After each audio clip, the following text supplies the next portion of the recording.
Hey, what's going on, guys? It's your boy Ramadan. I'm going to be doing a gameplay commentary about Call of Duty Black Ops 2 today. Hopefully you guys will enjoy it. I'm going to be talking about the golden PDW, which is probably one of my favorite submachine guns in Call of Duty Black Ops 2 at least. I think it is also one of my first gold weapons that I've actually acquired in the submachine gun category. The first one I actually got for the gold side of it would be the Remington 870. I know a lot of you guys might not like that, of course. This is back when the game was very, very new. This is within the first 2 days of the game. I got gold. No big deal. So at that time, it wasn't exactly in its prime overpowered stage, and not everyone was bitching about it until later when there was a lot of videos going up on YouTube, and you know, everyone saw how good it was, and it became something of a fan favorite. Unfortunately, I was one of those people posting videos of it as well, so I cannot put all the emphasis on other players. That would just be hypocritical, and I'm going to try to stray away from that. But anyway, at any time during the commentary, if you guys enjoy with something I say, or if you just want to show the video some support, because that just makes a lot of sense, I guess.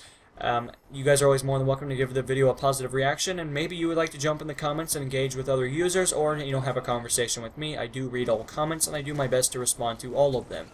Of course, at the same expense, there's just some that don't exactly have the hugest response, or sometimes a hater will pop in every now and then.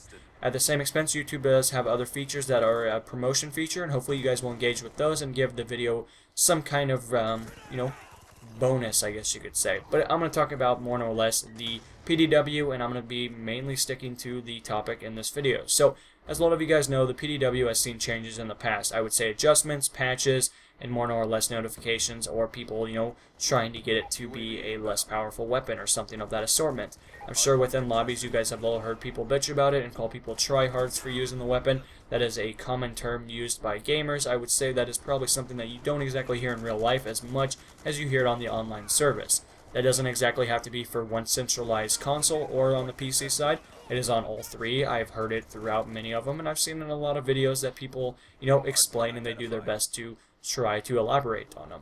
And it's always funny to hear people get angry about, the try-hard factor. Of course, myself, I don't want to come across completely hypocritical. Try-hards do ruin the game to a certain degree, or they do make it less fun, of course. That's, logical thinking there. You don't want to always play somebody that's always trying the best they can. I'm not trying to say you shouldn't try.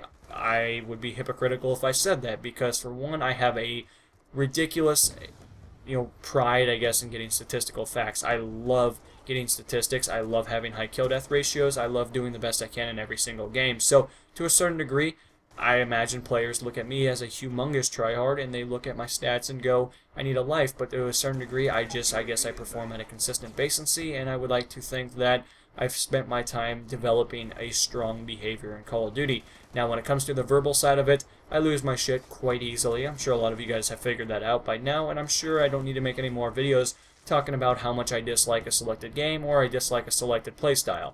You guys have all heard it by now. I've talked about snipers. I've definitely referenced Call of Duty in many videos, and I've done my best to try to restrain from that at all cost in this video.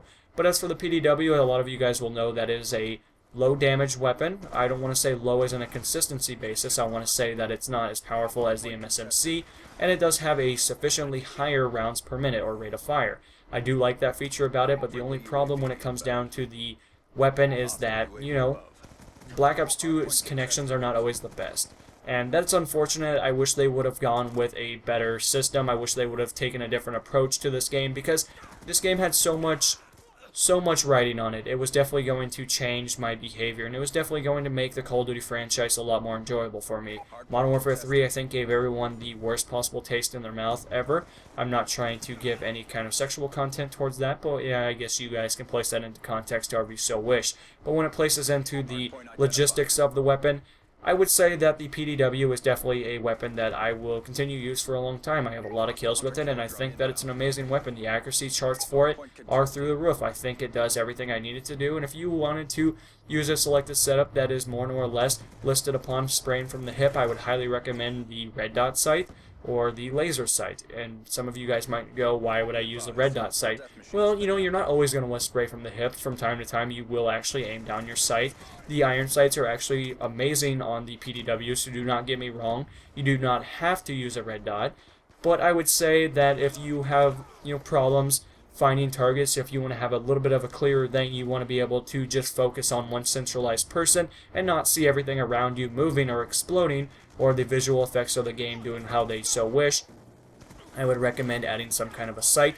It does give you a little bit of tunnel vision, but at the same extent it does focus or force your eye to focus on a centralized point upon the centralized TV, monitor, whatever you're playing on.